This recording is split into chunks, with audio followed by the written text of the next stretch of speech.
Hello class, welcome to Unit 10, Lesson 2. Yesterday we went ahead and found limits numerically and graphically, so numerically using our table, graphically by looking at it. Today we're going to learn how to find them algebraically. What if you don't have your graphing calculator? So we're going to look at that. So there are also some laws that we need to take into consideration today. So the limit of a sum. The limit of a sum is a sum of its limits. Okay, so you can take limits or functions that are being added together and actually break them apart. Another law is that the limit of a constant multiple. If there's a number in front, like you see this number 5 right here, you can actually just take it and put it in front, find the limit, and then once you find the limit, put the 5 out in front. Or sorry, multiply by 5. Okay. So for instance, here's our example. The limit as x approaches negative 2. What we're going to do is we're going to break it apart. We're going to say, well, let's find the limit as x approaches negative 2 of f of x plus, okay, and since 5 is our constant, we're going to write that out in front, and then we're going to find the limit as x approaches negative 2 of g of x. Then we just find each thing individually. So we have the limit as x approaches negative 2 of f of x. So first thing is I find f of x. Notice it's this curve here. As you approach negative 2. So here's negative 2. Make sure my curve from the left is the same as my curve from the right. It is, and it gives me a value of 1. Plus 5 is our constant. And then we take it times the limit as x approaches negative 2 of g. So g is this piecewise function here. So negative 2. What number is it leading us to from the left and the right? It looks like negative 1. So 5 times negative 1. And then we just need to solve the algebra. So it's 1 minus 5. So our limit with this stuff is, with these two problems, is negative 4. Okay, so that's what sum of a limit is. You can just add them together. The same thing with sum is that when it's subtraction or difference, you can just break it apart. So here's our difference. So these two functions are being subtracted. So we just go ahead and we find the limit as x approaches 1 of f of x. And then we subtract it from the limit as x approaches 1 of g of x. So what is our limit as x approaches 1 of f of x? This is so nice. The directions gave it to us. So it's 3 minus the limit as x approaches 1 of g of x minus a negative 2. When I do that, I really have 3 plus 2, which gives me 5. So this is an answer of 5. Okay, so that's difference. Okay, it's nice to know because like sometimes you will only have a function, a graph of it, and so you'll have to find one or the other, and then you can just add them or subtract them. Same thing is true with product. You can break it apart and just multiply them. So we'd have the limit as x approaches 1 of f of x times the limit as x approaches 1 of g of x. Kind of seems like a lot of writing. However, I mean, it's true and it helps you find it. You can take them, break it apart, find the limit of each one, and then multiply. So as we approach 1 for f of x, so here's 1. And as we approach from the left and the right, this is 1, 2, yes, 2, times the limit of g of x as we approach 1. Okay, here's 1. The left and the right, ooh, they are not matching up, so that does not exist. What do you guys think 2 times does not exist means? Does not exist. Okay, so it does not exist. If this was like 5, then your limit would be 2 times 5, which is 10. But at 1, it doesn't exist. So is that one. Same is true with division. You can break it apart and find each one. So you really have the limit as x approaches 2 of f of x divided by the limit as x approaches 2 of g of x. So you can find each one individually and then divide. So at 2. So if we look at this one, from the left and the right, ooh, it doesn't look perfect. Looks like, what is that, 1.5? Here's my y. Yeah, 1.5. So we got 1.5 divided by our g of x as x approaches 2. Here's our function g. From the left and the right, the same. My y value is 0. So I have 1.5 divided by 0. Can you divide by 0? No, you cannot. So this is actually undefined or does not exist. This makes it undefined. So my final answer is does not exist. Undefined. Can't divide by 0. So keep that in mind. Okay, but you could break them apart and then divide. Some other special limits, okay? If you have a constant, you're saying the limit as x approaches, doesn't even matter, a of 5. If it's ever just a number, no variable, that's the limit. It's 5. If you have x, what they're doing is they're taking a and plugging it in, and then that's why it's a. Plug in a for x and you get that. Same thing here. You can plug it in. So what they're saying is the initial, you can always plug in a for x. If it works out, that's great. So these are all versions of polynomials, okay, and then your radical. So those all work out well. But those are some special limits. And we're going to use these special limits to find the limit. So here starts the algebraic evaluating. Okay, so if it's a polynomial, which essentially this is saying, polynomials, you can take a and plug it in for x. So our first goal when solving limits algebraically, try and plug it in the limit. Your goal is to try and plug it in. Hopefully it works. If it doesn't, then we'll talk about what to do from there. So we're finding as x approaches 5, so you plug in 5 for x, which gives us 2 times 5 squared minus 3 times 5 plus 4. 5 squared is 25. 25 times 2 is 50 minus 15 plus 4. This should give us 39. So my limit as x approaches 5 is 39. If you wanted to go back to what we did yesterday, is you could make a table of 4.9, 4.99, 4.999, and then you could also do 5.1, 5.01, 5.001, and I bet you would see that it's getting closer to 39. Okay, so if you can just plug it in, go ahead and plug it in. That's the best way to do it. B. This is the limit as x approaches -2. I always check my denominator first because that's where we might have a problem. If I plug in -2, I'd have 5 minus 3 times -2. So that would be 5 plus 6. So we'd have 11. So far so good. If it was 0, then we'd probably be in trouble. But then I plug in -2 here. Maybe I should write this out, how I got 11.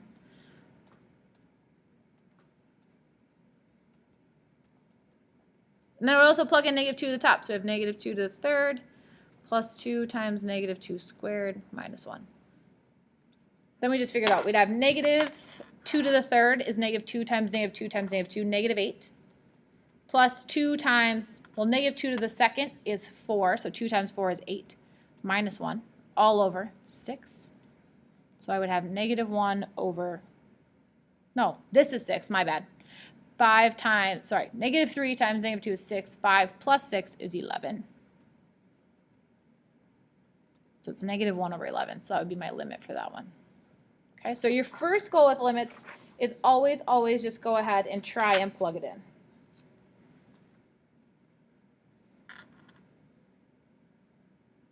Same thing here. We can go ahead and just straight up plug it in if it works. So we plug in 3. 2, 3 cubed. This is 27. 27 times 2 is 54. Minus 30 minus 8. I can plug it in, so my limit is 16. These are your favorite. You always try, step 1 with limits, algebraically, is always try and just plug it in. D, I always start with the denominator, like I said before. -1 to the 4th plus 2. This would be a +1 plus 2 is 3, so it's not 0, so I keep going. I plug in -1 to the top. This is 1 minus 5, so -4. So my limit is -4 over 3.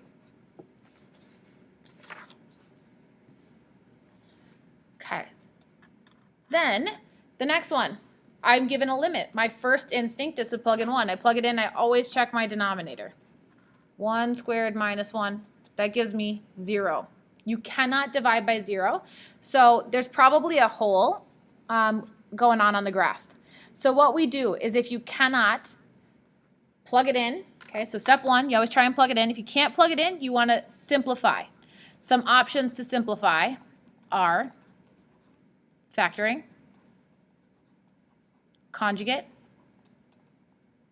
I always spell conjugate wrong. I think that's right though. Conjugate, factor, conjugate, straight up simplify. If you can, I'll explain one in a second. But stuff like that. So these are kind of our techniques, and I'll write them down, I think, in a little bit more explicitly. So we're going to start with factoring. The top is already factored, but the bottom is our difference of perfect squares, so it's going to be x plus 1, x minus 1. And I look at them and I'm like, ooh, they do cancel, so this is good. And then I have to remember what's in the top, 1. And one thing I also want to point out is, notice how many times I'm still writing limit. You have to keep writing the limit until you actually plug in the number. Okay, now that it's canceled, I will plug in 1. And I have 1 over 1 plus 1, so I have 1 over 2. So my limit is 1/2. Okay. So this is one example of factoring. Now we're going to move on to one where you have to simplify.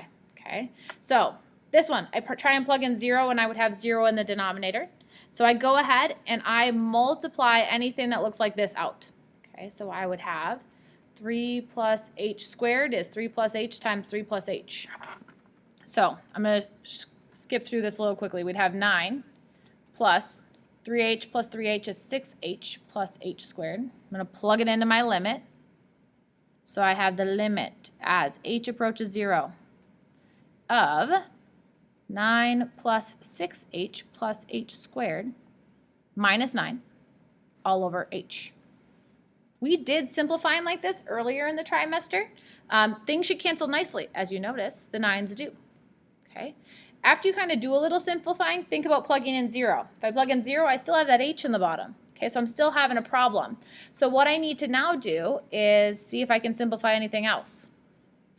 These both have h's in them, so I'm going to factor out an h. So I'd have h, 6 plus h, all over h. Then I would notice these cancel. So we have the limit as h approaches 0 of 6 plus h. Now, do I have any problems when I plug in 0? It'd be 6 plus 0. That's not a problem. 6 plus 0 is 6. So my limit is 6 for that one. Okay, so if I try and plug it in, I have 0 in the denominator, or something isn't working out, it's primarily the 0 in the denominator. Try and factor and cancel, or try and simplify. Like I said, the other option is to go ahead and use your conjugate. So if I look at this one, I plug in 0 to the denominator. That doesn't work out. So I'm going to do the conjugate. Remember the conjugate. It's whatever's with your radical, and you write it out to be exactly the same except for what's in between. So this is a minus. So I'm going to change it to a plus. So it's the square root of x squared plus 9 plus 3. You multiply it to the top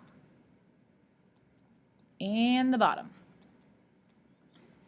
Remember, this is really difference of perfect squares, so I'm going to put it back together. Okay, I would have the square root of x squared plus 9 times the square root of x squared plus 9. So I have 2 of them. So we have the limit as x approaches 0. All of that squared. Now let's just think about it. I would take this times this. I wrote that here. Then this right here, when I multiply this, this would be 3 square root of x squared plus 9. And then if I take this times this, it's negative 3 square root of that. So the positive and the negative cancel. And then I would just have negative 3 times negative 3. So minus 3 squared. Putting our difference of perfect squares back together. The bottom, never ever multiply it, or the part that's not the conjugate. So these two are the conjugate, don't actually multiply this out. Now let's simplify. The square roots and the squares will cancel. So I have x squared plus 9, 3 squared is 9, minus 9. After you do the conjugates, same idea. Things should start canceling. If they don't, something went wrong. My 9s cancel. So now I have limit as x approaches 0.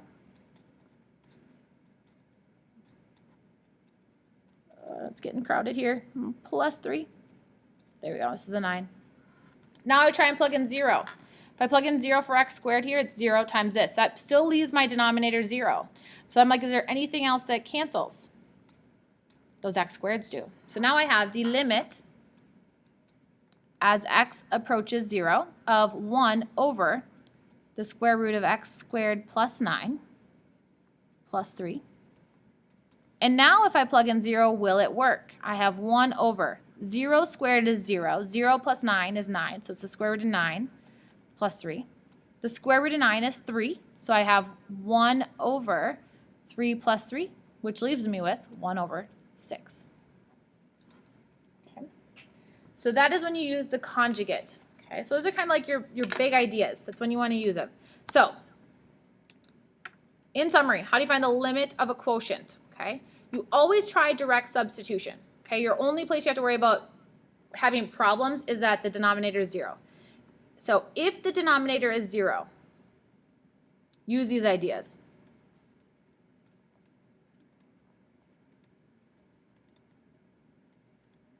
Okay, factor and cancel if you can. Otherwise, simplify and cancel, and then rationalize and cancel. Those are your ideas that you want to try. So let's go ahead and give this a few more tries. Okay, so look at the first one. Always try and plug it in. Plug in 3. 3 squared is 9. 9 minus 9 is 0. So I cannot do that. Okay, so then I'm going to go ahead. I have the limit as x approaches 3. And just so I can see this a little better, I'm going to write negative x plus 3, just rewriting the order of it. And then this factors to x plus 3, x minus 3. If I look at it, does anything cancel? Nothing cancels. They are not looking exactly the same. So what I'm going to do now is I will take note that on the top, this is a negative x. If I had a positive x, something might cancel. So I'm going to factor out a negative 1. So negative 1, x, and then 3 divided by negative 1 would be negative 3.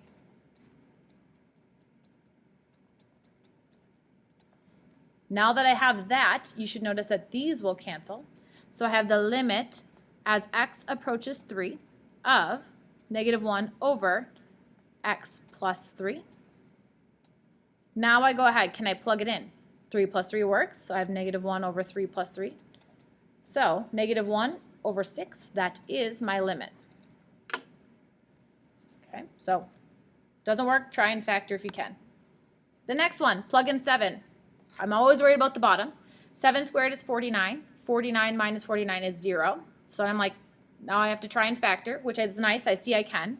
I have the limit as x approaches 7. The top is going to say x minus 7. The bottom is our difference of perfect squares.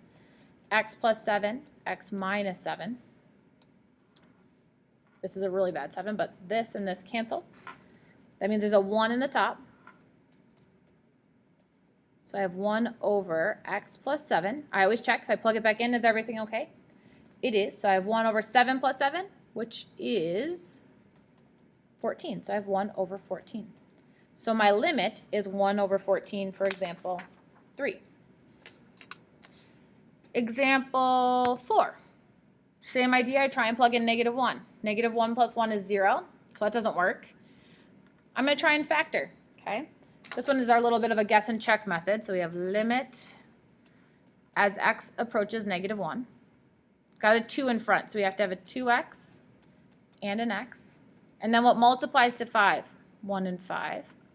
I'm going to say use your denominator as kind of like a large hint. I want to have an x plus 1, so I'm going to try and put a 1 here. So that means this is 5, and then we guess and check. This is 5x. This is 2x. With those two, can I get to 7x? Yes, if they are both positive. Then I would notice my x plus 1's cancel.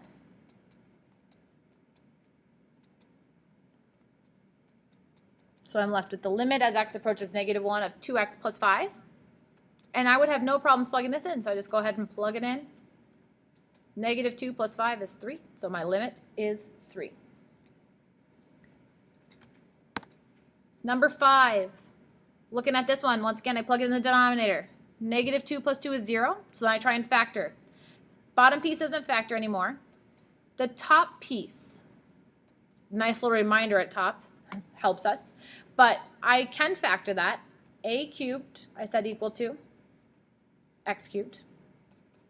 So if I take the cube root, a is equal to x. And then I have b cubed is equal to 8. Then to find b, I take the cube root of 8. The cube root of 8 is 2. Then I just plug it in. So we would have a plus b, so x plus 2. Then it is a squared, so x squared, minus a times b, so 2x. And then b squared, so plus 2 squared, so 4. All over x plus 2. Do they cancel? Yes, they do. So I'm left with the limit as x approaches negative 2 of x squared minus 2x plus 4. And then I would go ahead and plug in negative 2. This would give me 4 plus 4 plus 4. So I get 12. That is my limit for number 5. My limit is 12. All right, number 6, plug in 0. I would still have 0 in the denominator. So I need to go ahead and, oh, I can't factor this one. But I see a radical. As soon as you see radical, think conjugate. I really hope I spell this right. There we go. I hope. Okay, think conjugate. So top and bottom, we're going to take times the square root of x plus 4. And this is a positive, so minus 2.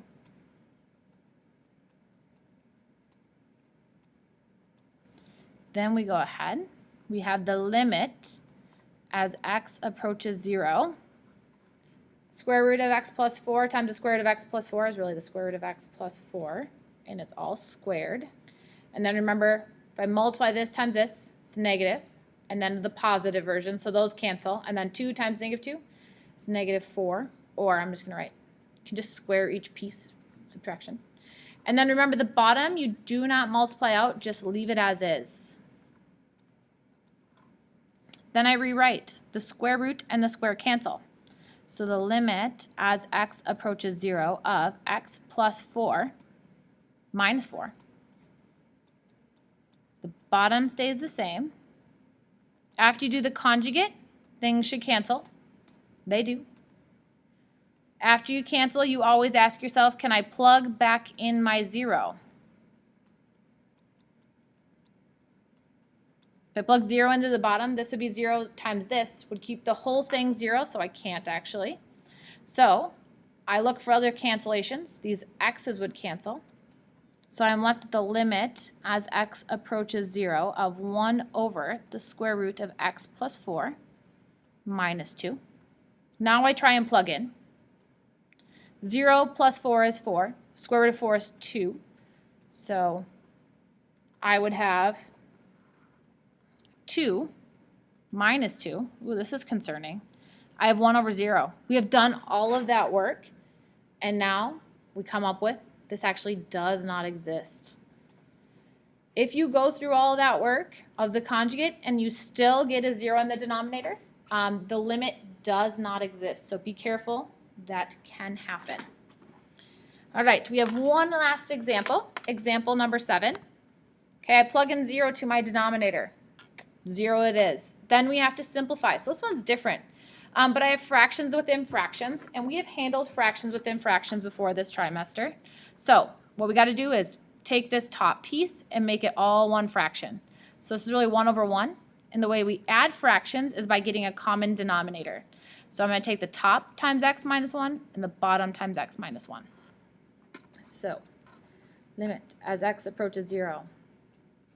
The first piece stays the same, and it's plus x minus 1 over x minus 1, all over x.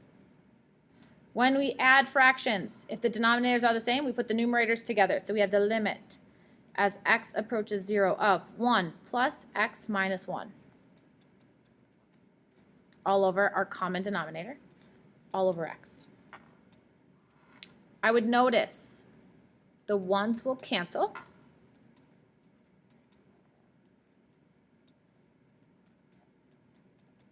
All over x. But then we still got a fraction within a fraction. This is really x over 1.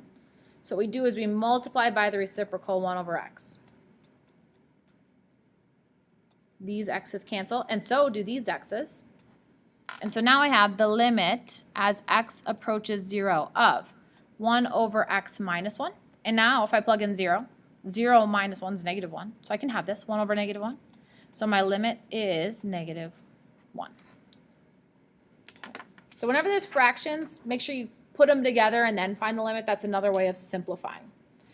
Otherwise, that is it for this lesson. Your homework is the 10.2 worksheet. There was one thing I wanted to point out, and I think I made a little note on the worksheet too. But if you were to go ahead and look at number 13 on your homework,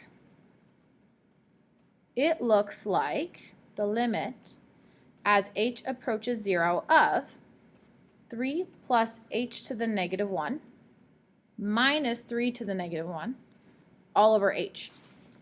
That looks really funny. However, what we need to do is the directions, the hint is rewrite so that there are no negative exponents. So what we do, we have the limit as h approaches 0. If I have a negative exponent, I can write it in the denominator. So I'm going to take and move it down. So it's really like this, 1 over 3 plus h minus, same thing here, 1 over 3 all over h. Okay. Then this is just a problem like the one we just got done doing. Example 7. Get a common denominator. Okay, so the common denominator for this one would actually be, take this one times 3, top and bottom, and this one times 3 plus h, top and bottom. So what we have is you should have the limit as h approaches 0, 3 minus 3 plus h over my common denominator, all over h. So distribute, and then this is very, very similar to how number 7 on our notes wrapped up. So that is it for Unit 10, Lesson 2. Please complete the worksheet, and if you have any questions, feel free to ask. Otherwise, have a great day.